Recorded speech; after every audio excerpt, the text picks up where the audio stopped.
Selanjutnya beliau katakan, jika seseorang memuji kita, apa yang harus kita lakukan? Ada dua keadaan. Bisa jadi pujian yang dia berikan memang ada pada diri kita.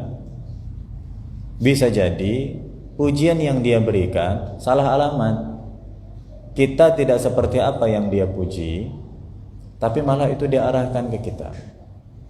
Hatimu harus merasakan benci dengan pujian itu.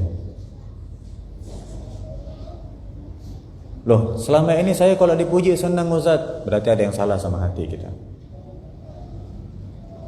Kita merasa pantas dengan pujian itu. Satu.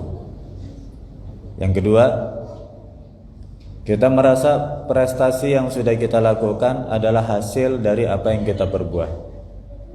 Kita lupa mengembalikannya kepada Allah Subhanahu wa ta'ala. Yang ketiga, kalau ini dibiarkan berlarut-larut, lama-kelamaan pujian-pujian itu akan menggeser tujuan awal kita. Yang awalnya lillahi ta'ala akan bergeser menjadi demi mendapatkan tujuan-tujuan tersebut. Ini fatalnya. Maka saat kita dipuji pertama kali, ajari hati kita untuk benci dengan pujian itu.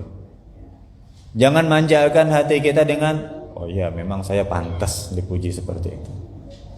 Oh itu yang hebat-hebat seperti apa yang kamu ucapkan, itu memang saya semua itu. Kamu nggak salah. Ajari hati kita, didik nafsu kita untuk nggak senang dengan pujian. Dan ini berat. Selama di hati kita masih ada merasa senang dan kita terlena dengan pujian-pujian itu, ini tanda sudah bergeser sudah. Cukuplah Allah yang memuji kita dengan kebaikan-kebaikan kita dengan ridhonya, cukup.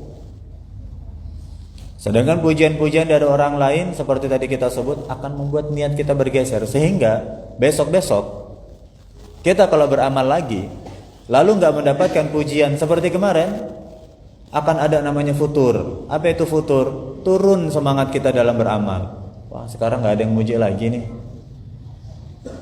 Wah sekarang nggak ada yang nyanjung lagi, sudah berubah niat kita. Fatal. Itu nomor satu.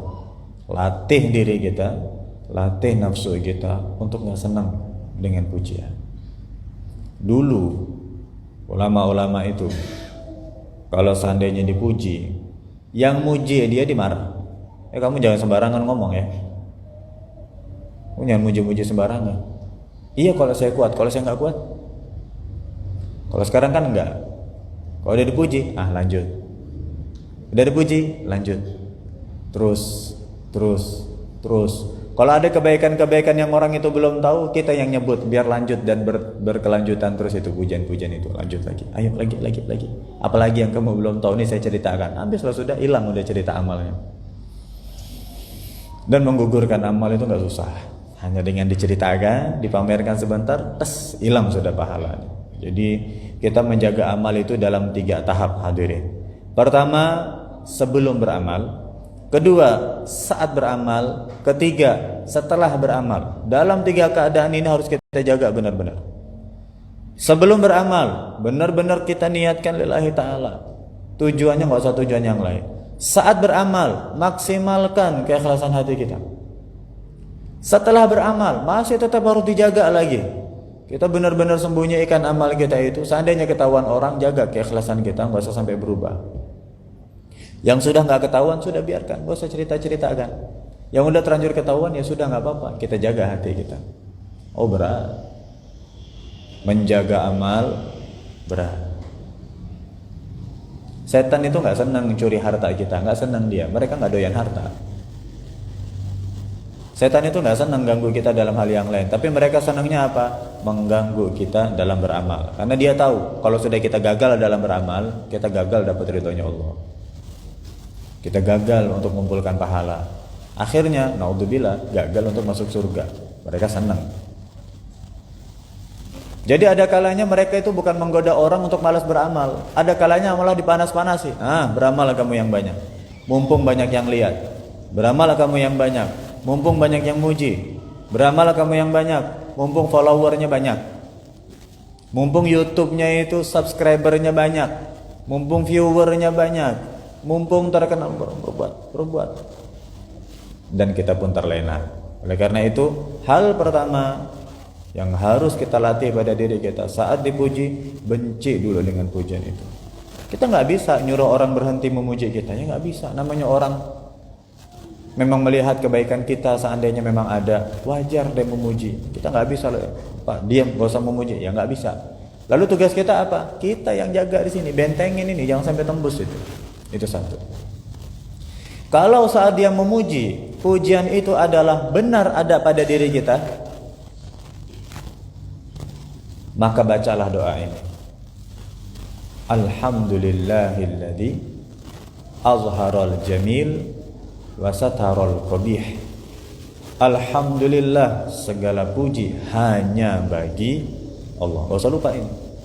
Jadi waktu dipuji mengucap alhamdulillah itu bukan sombong, bukan, itu sedang menyadarkan diri. Kau hebat ya, alhamdulillah. Nah ini lain ini. Kok kamu masya Allah ya? Oh, alhamdulillah, saya gitu emang orangnya. Alhamdulillah, tapi alhamdulillahnya untuk kesombongan, bukan. Alhamdulillahnya dari dalam hati. Alhamdulillah, segala puji bagi Allah. Maksudnya kamu itu salah alamat muji saya.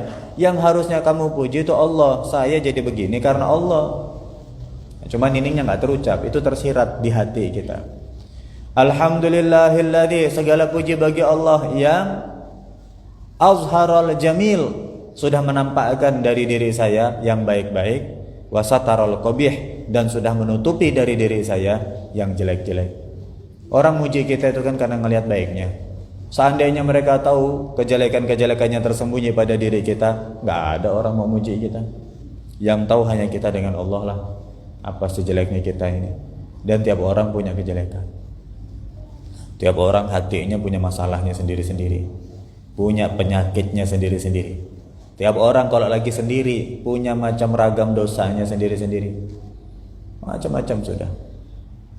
Di depan orang lain baik, sama keluarga jahat.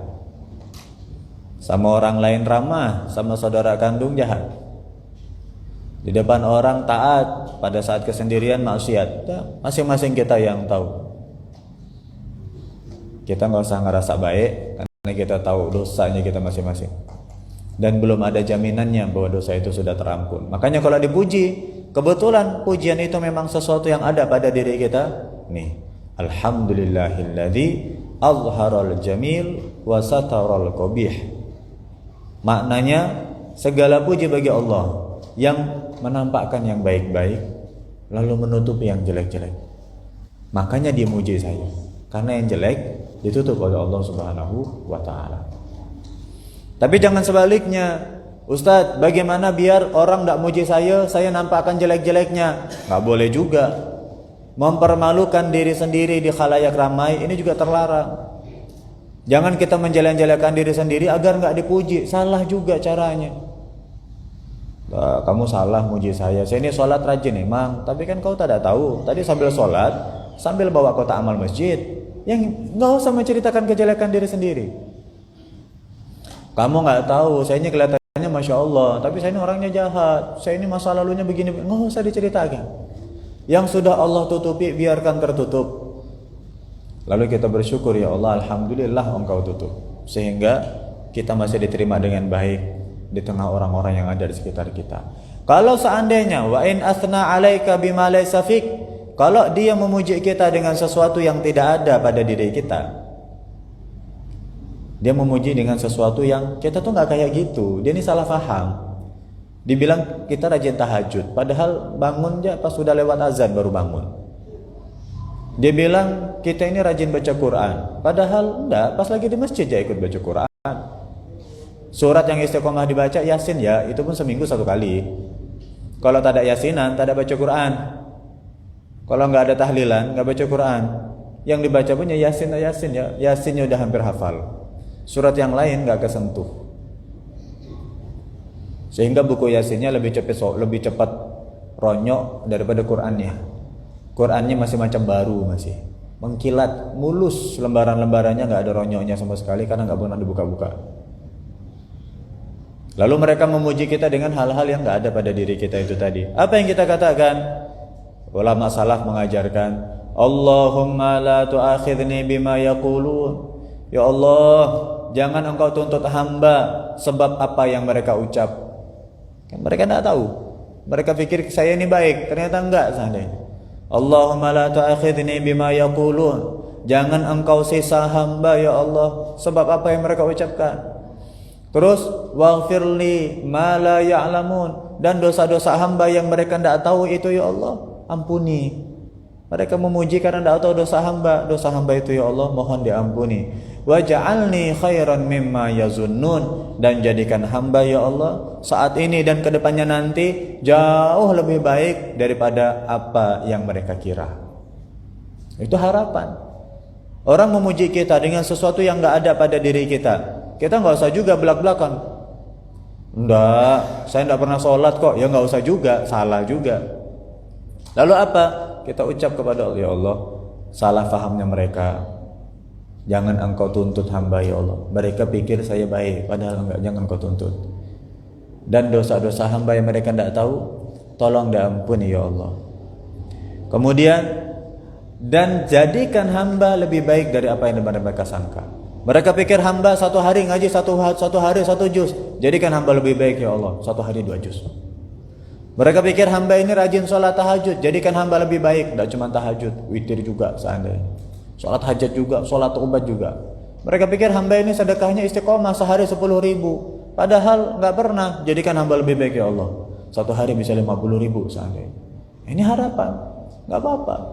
Macam orang sekarang kalau lihat ada orang pakai peci putih, Pak Haji nak kemana? Amin. Walaupun belum berangkat. Akan begitu. Lihat pakai gamis, anak-anak muda-muda pakai gamis, ganteng-ganteng pakai rida. Pokoknya kalah keren ustadznya udah. Ustadznya biasa-biasa, yang bukan ustadznya Masya Allah. Terus ada orang lewat, Ustadz, Assalamualaikum, dalam hati, amin, mudah-mudahan jadi ustadz beneran. Mudah-mudahan ilmunya bisa kayak ilmunya para ustadz itu kan gitu. Mudahan bisa jadi kayak ulama-ulama itu. Gak apa-apa. Tapi kemudian jangan menjelek-jelekan diri sendiri, tapi ngadunya ke Allah. Ya Allah, pedih hati saya ya Allah. Mereka pikir saya itu kayak gitu padahal bukan. Maka jadikan hamba lebih baik dari apa yang mereka sangka. Ini etikanya kalau kita dipuji oleh orang lain. Singkatnya, jangan jelek-jelekan diri sendiri depan orang. Rahasia yang kita tahu antara kita dengan Allah, adukan lagi kepada Allah. Kalau memang itu kebaikan yang ada pada diri kita, kembalikan pujiannya kepada Allah. Kalau memang tidak ada pada diri kita, kita minta kepada Allah, mudah-mudahan ada, bahkan lebih dari apa yang dikira oleh orang-orang. Orang pikir kita ini hafiz Quran seandainya. Padahal bukan hafal 30 juz, hafal juz 30. Ustaz, antum ini hafal 30 juz ya? Dalam hati, juz 30 kali maksudnya kan begitu ya. Tapi tidak apa-apa. Ya Allah, mudah-mudahan benar-benar 30 juz. Nggak ada salahnya kita minta sama Allah. Dan Allah itu bersama orang-orang yang hatinya hancur. Hatinya hancur karena harapan-harapan. Allah senang sama orang-orang kayak gini. Ya Allah, pedih hati saya nih. Kenapa? Lihat itu orang-orang masih muda-muda, hafalannya udah banyak. Saya sudah setua ini nggak sebanyak itu. Ya Allah, saya pengen seperti mereka. Nah, Allah senang orang yang kayak gini nih. Ya Allah, hancur perasaan saya ya Allah. Itu saya punya tetangga, penghasilannya pas-pasan, anaknya banyak, istrinya satu, bukan banyak istrinya. Anaknya banyak, kebutuhannya banyak, sedekahnya rajin. Saya nih ya Allah, pendapatannya besar, sedekahnya nggak sebanyak mereka. Saya pengen kayak mereka ya Allah. Punya hati yang tawakalnya kuat seperti mereka. Kalau sedekah nggak takut miskin. Kalau sedekah nggak takut kekurangan. Pengen seperti mereka ya Allah. Nggak apa-apa, ngadu kepada Allah. Yang bisa merubah kita adalah Allah Subhanahu Wa Taala. Tapi jangan diceritakan pada orang. Aib-aib kita ini jangan ceritakan pada orang lain. Sekarang zamannya terbalik, di mana orang mengumbar aib-aibnya sendiri-sendiri, tapi nggak pernah curhat di depan Allah Subhanahu Wa Taala. Nggak pernah diceritakan, ya Allah saya ini begini, saya pengen yang seperti itu. Saya punya salah begini, saya pengen jadi baik yang seperti itu. Nggak pernah cerita. Tapi depan orang curhat terus. Setan memasukkan dalam hatinya modus bahwa nggak apa-apa, kamu cerita ini kan untuk cari solusi, kata setan. Padahal setelah diberikan solusi, dia juga tidak kunjung melakukan solusi yang diberikan oleh teman-temannya. Maka tertipu dia. lepas dari mulut singa, masuk dalam mulut buaya. Hati-hati. Sudah sering kita bahas, mereka itu berpengalaman untuk menyesatkan manusia dari era Nabi Adam sampai eranya kita. Jadi dia tahu benar nih, karakter kita begini, ini cara godanya gini nih. Yang ini karakternya begini, cara godaannya begini. Mereka faham betul dan kita harus selalu waspada. Wa amma anta, adapun kita sendiri, kalau kita muji orang lain, ada etikanya juga. Apa? Amma anta fala tuthni ala ahadin illa in alimta annahu yazdadu bi thanaika nasyatahu fil khair. Jangan pernah muji-muji orang lain. Kecuali, nah ingat nih, hati-hati yang suka nyanjung-nyanjung orang. Hati-hati yang suka, kalau bahasa anak sekarang suka lebay. Kalau melebih-lebihkan orang, hati-hati. Jangan sampai gara-gara omongan kita hancur amalnya dia. Jangan sampai gara-gara pujian kita rontok ibadah-ibadahnya dia. Berubah niatnya dia. Kita ikut tanggung jawab nanti. Awalnya dia ibadah lillahi ta'ala, gara-gara kita sering muji-muji dia depan-depan orang lagi. Berubah jadi niatnya. Hati-hati yang suka muji-muji ini. Maka syaratnya kata beliau, kalau pengen muji seorang, kayak kita harus yakin bahwa dengan pujian tersebut dia satu akan bertambah semangatnya dalam beribadah kepada Allah Subhanahu wa taala. Satu. Jadi lebih seperti reward gitu. Pujian itu tuh kayak tasjih. Tasjih itu apa ya? Motivasi. Pujian tersebut kita yakin kalau kita sampaikan kepada dia, bagi dia akan menjadi sebuah motivasi, penyemangat. Kalau kayak gitu, silahkan dipuji. Tapi kalau malah bikin dia terlena, Anda ini Masya Allah ya, sholatnya rajin, udah banyak orang tahu kalau saya sholatnya rajin, jadi udah nggak perlu rajin lagi lah, cukup orang udah tahu kalau saya rajin. Jadi terlena dengan pujian itu. Hati-hati kita yang tanggung jawab. Au kana fadilan la yu'rafu fadluhu fa athnaita alaihi litta'rif bi fadlihi. Atau orang ini memang orang baik dan gak banyak orang tahu kalau dia orang baik, kita pengen perkenalkan kebaikan-kebaikannya, itu juga boleh. Tapi dengan syarat apa? Bisyarti salamah minal kadhibi. Dengan syarat jangan sampai kita berdusta dalam memuji dirinya, dan dengan syarat jangan sampai dia jadi terlena dengan pujian dari kita. Ada orang baik nih, tak banyak orang tahu. Beliau nih Masya Allah, ini seandainya contohnya kalau di masjid mungkin kita perkenalkan, ini Masya Allah ini imam seandainya, atau ini hafiz, atau ini apalah, kita perkenalkan biar orang tahu. Nah, lihat betul nih di hati kita, di diri kita, pastikan pujian kita nggak ada bohongnya. Seperti apa dia, seperti itulah yang kita sampaikan, nggak usah dilebih-lebihkan. Yang kedua, dan kita harus yakin juga bahwa di hati dia jangan sampai terlena. Ini berat ini hadirin. Jadi jadilah orang yang sayang kepada siapapun. Contoh dalam sedekah, kita ngajak saudara-saudara sedekah, kerabat-kerabat sedekah karena sayang kepada mereka, biar mereka dapat pahalanya sedekah, biar mereka punya jariah, biar mereka gampang masuk surga, biar mereka nanti hisab hartanya jadi ringan, biar mereka nanti doa-doanya terkabul, diberi sehat sama Allah karena rajin sedekah. Kita sayang kepada mereka, makanya kita ajak sedekah. Tapi setelah mereka sukses bersedekah, kita harus tetap sayang sama mereka. Dengan cara apa? Jangan gugurkan amal mereka dengan pujian kita yang berlebihan. Kita sayang kepada mereka waktu ngajak sedekah, jaga sayangnya ini. Jangan nanti mereka udah sukses sedekah, emang Masya Allah kau nih, Masya Allah sedekahnya banyak, hebat. Orang lain tidak bisa ini seperti kamu, cuman kamu yang bisa sedekah kayak gini. Ini sama aja kita jahat sama dia. Kesian ini dia, kerja capek-capek, sedekahnya susah payah, melawan 70 setan untuk bisa dia berangkat bersedekah. Kemudian setelah sukses sedekah, kita yang menghancurkan amalnya. Lihat, kita ngacaknya betapa jahatnya kita sama teman kita, betapa jahatnya kita sama saudara kita. Mentingin senangnya doang, tapi nggak peduli apakah amalnya terjaga atau tidak. Jadi hadirin, mulai sekarang kalau mau muji orang, boleh sekedarnya saja, sejujurnya saja, nggak usah dilebih-lebihkan. Dan seandainya memang nggak perlu, keadaan tidak membutuhkan untuk dipuji sedemikian rupa, ya sudah biasa saja. Nggak usah terlalu berlebihan. Lagi di depan orang banyak, kita kesian sama yang dipuji ini.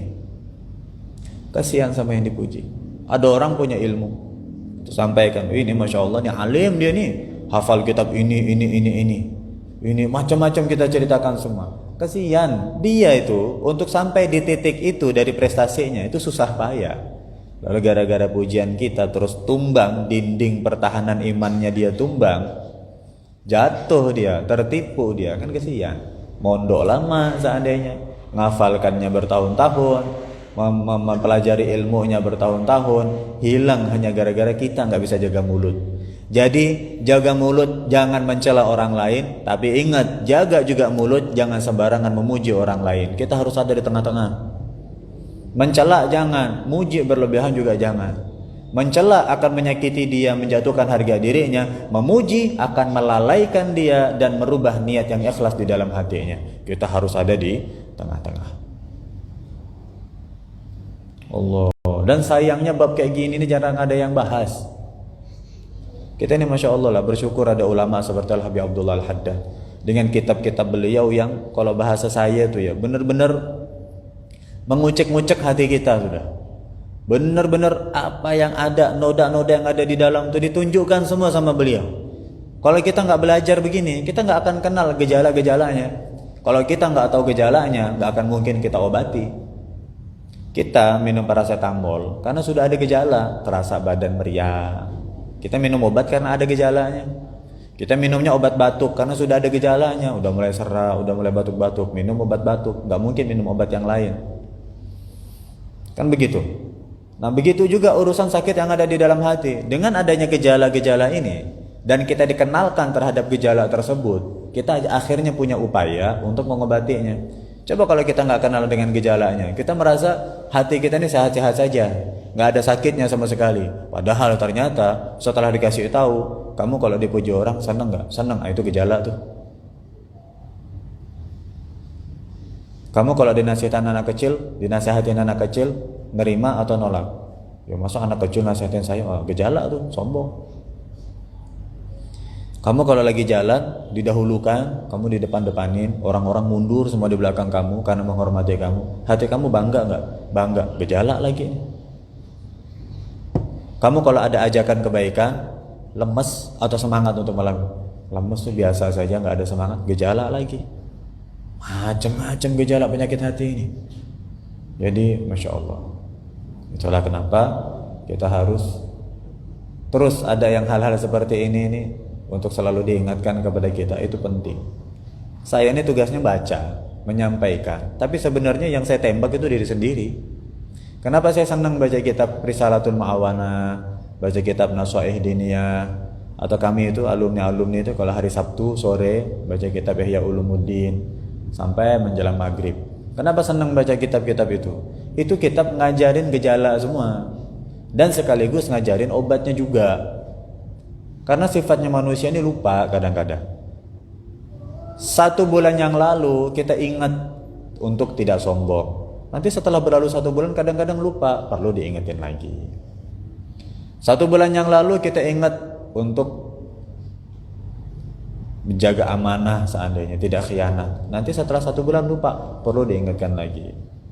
Makanya dalam Quran disebutkan fadzakir fa inna dzikra tanfa'ul mu'minin.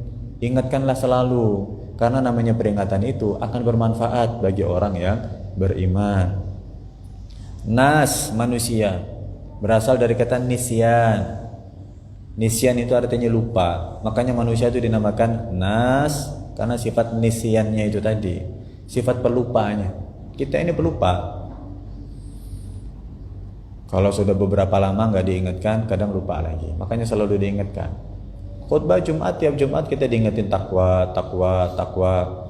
Jangankan seminggu sekali, kadang-kadang baru bubar dari Jumatan, barusan khotib bilang takwa, keluar masjid, lihat lagi tuh yang lalu lalang nggak pakai baju, nggak pakai celana, dipelototin lagi, lupa lagi dengan cerita takwanya. Baru diingetin berapa jam yang lalu. Ini sifat kita ini pelupa. Dan Allah tahu, karena Allah yang ciptakan kita. Makanya kita dianjurkan untuk terus mencari hal-hal yang bisa mengingatkan diri kita. Ilmu gak bisa datang sendiri, obat gak bisa masuk sendiri, harus kita yang cari. Gak mungkin apoteknya datang ke kita waktu kita sakit, kita yang pergi ke apotek untuk beli obatnya, untuk menebus biayanya, lalu kita minum, baru kita sehat. Itu obat zahir. Apalagi obat hati, gak mungkin tiba-tiba obatnya datang sendiri terus kita jadi hati jadi bersih sendiri, tiba-tiba jadi baik sendiri. Enggak, kita yang harus datang ke tempat-tempatnya. Pergi di mana tempat, di situ diajarkan untuk bersihin hati kita. Dan setelah pergi di apotek, apakah cukup sampai apotek lalu akan sehat? Enggak. Minum obatnya. Setelah sampai di majelis, apakah akan bersih sendiri? Enggak. Telan itu nasihat-nasihatnya. Ditelan, diamalkan. Kalau kita hanya sampai di apotek tapi nggak minum obat, nggak akan sehat juga. Kita pergi ke majelis tapi nggak mengamalkan, ya nggak akan sehat juga. Jadi sama, sakit zahir, sakit batin itu sama. Cuman bedanya, satu, sakit zahir nggak dibawa mati, sakit batin dibawa sampai mati akibatnya. Sakit zahir setelah kita meninggal, innalillahi wa inna ilaihi rajiun, selesai. Sesakit-sakitnya, separah-parahnya begitu meninggal udah selesai ceritanya, nggak akan berlanjut. Tapi sakit batin, hati yang banyak penyakitnya ini, setelah meninggal justru disitulah tempat pertanggungjawabannya. Yauma la yanfa'u malun wala banun illa man atallaha biqalbin salim. Pada hari semuanya nggak akan manfaat, anak nggak akan bawa manfaat, harta nggak akan bawa manfaat untuk kita. Terus yang manfaat apa? Illa man atallaha biqalbin salim. Kecuali orang-orang datang menghadap Allah membawa hati yang selamat, hati yang bersih dari kotoran-kotoran hati. Begitu hadirin.